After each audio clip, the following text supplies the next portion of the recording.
একটা সময় আসবে জীবনের, সেই সময়টাতে আমরা সন্তানদের কাছে বোঝা হয়ে যাব।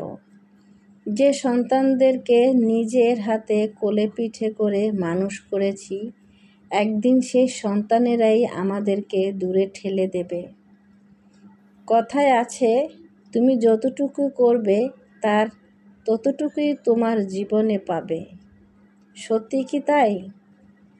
আমার জানা মতে এমন অনেক ভালো মানুষ আছে যারা বাবা মা শ্বশুর শাশুড়ি কারোর সাথে কখনো খারাপ ব্যবহার করেনি, তারপরও তাদের সন্তানদের দুর্ব্যবহারের কারণে প্রতিনিয়ত গোপনে চোখের পানি ফেলে। আসলে কি মানুষ এমন জীবন কেউ চায়? কোনো সন্তান বাবা মায়ের সাথে উচ্চস্বরে কথা বলে কেন?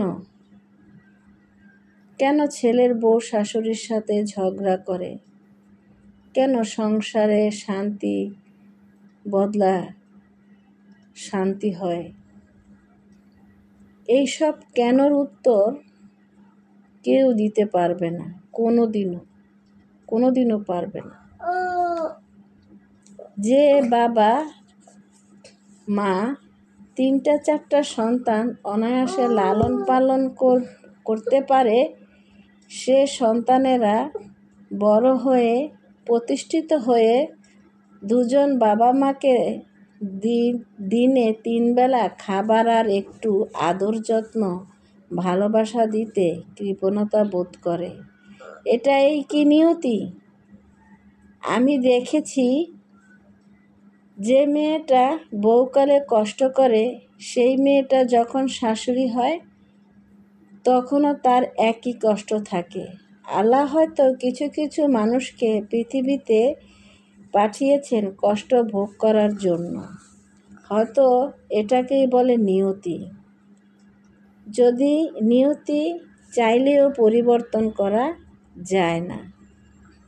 আমি আজকে এই কথাগুলো বললাম আমার জীবনের অনেক অভিজ্ঞতা থেকে।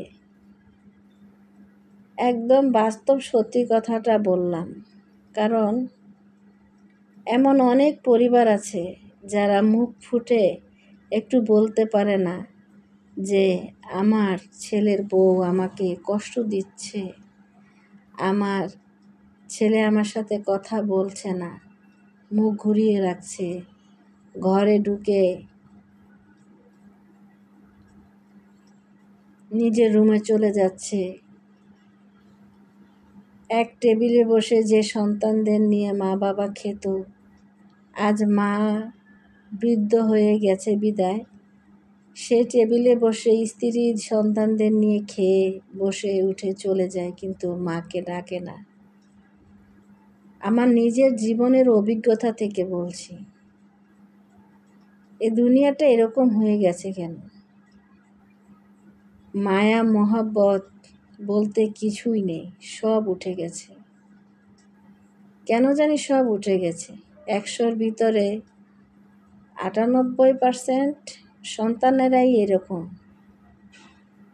2% মানুষ ভালো, ওই 2%-এর জন্য হয়তো পৃথিবীটা এখনো টিকে আছে।